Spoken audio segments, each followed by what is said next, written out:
আজকে আমি আপনাদের সঙ্গে নলেন গুড়ের সন্দেশের রেসিপি শেয়ার করব। বানানো খুবই সহজ, আপনারা যে কেউ খুব সহজেই বানিয়ে নিতে পারবেন।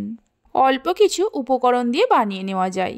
নমস্কার বন্ধুরা, রূপাস কিচেনে সবাইকে স্বাগতম। তাহলে চলুন দেখে নেওয়া যাক। শুরু থেকে শেষ পর্যন্ত দেখার জন্য আপনাদের কাছে অনুরোধ রইল।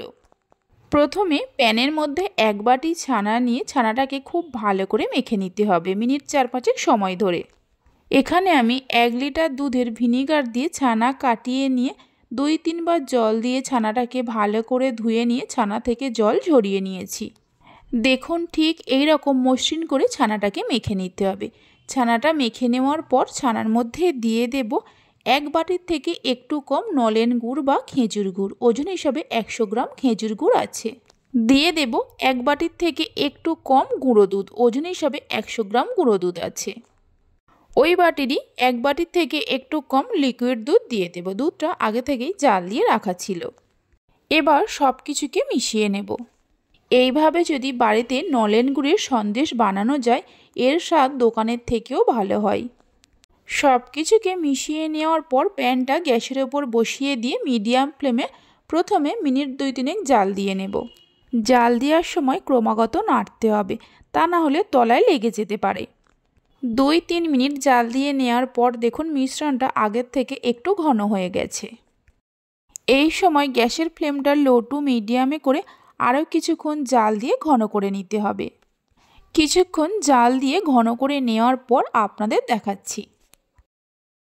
প্রায় 10-12 মিনিট জাল দিয়ে নেওয়ার পর দেখুন ছানার মধ্যে একটা পাক চলে এসছে আর কেমন প্যান থেকে ছেড়ে ছেড়ে আসছে। এই সময় গ্যাসের ফ্লেমটা বন্ধ করে দিতে হবে।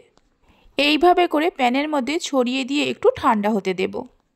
মিশ্রণটা ঠান্ডা হয়ে যাওয়ার পর হাতের মধ্যে অল্প করে ঘি লাগিয়ে নিয়ে কিছুটা করে মিশ্রণ হাতের মধ্যে নিয়ে প্রথমে পাকিয়ে গোল করে এইভাবে করে একটু চ্যাপ্টা করে নিতে হবে।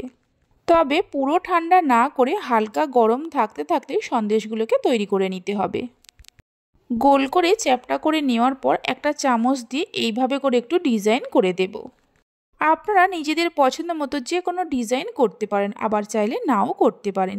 এইভাবে করে প্রত্যেকটা সন্দেশগুলোকে তৈরি করে নিতে হবে। সন্দেশের রেসিপিটা বাড়িতে বানিয়ে দেখতে পারেন। বাড়িতে বানালে খেয়ে আপনাদের কেমন লাগলো অবশ্যই আমাকে কমেন্ট করে জানাবেন। রেসিপি ভালো লেগে থাকলে অবশ্যই একটা লাইক করবেন, বন্ধুদের সঙ্গে শেয়ার করবেন। ভালো লাগলে চ্যানেলটি সাবস্ক্রাইব করে পাশে থাকা বেল আইকনটি প্রেস করবেন নতুন রেসিপির আপডেট পাওয়ার জন্য। সমস্ত সন্দেশগুলোকে তৈরি করে নেওয়া হয়ে গেছে। দেখুন সন্দেশগুলো কত সুন্দর হয়েছে। একটা সন্দেশকে ভেঙে নিয়েও দেখিয়ে দিচ্ছি। তাহলে চলুন ভিডিওটা আমি এখানেই শেষ করছি। আপনারা সবাই ভালো থাকবেন, সুস্থ থাকবেন। ধন্যবাদ।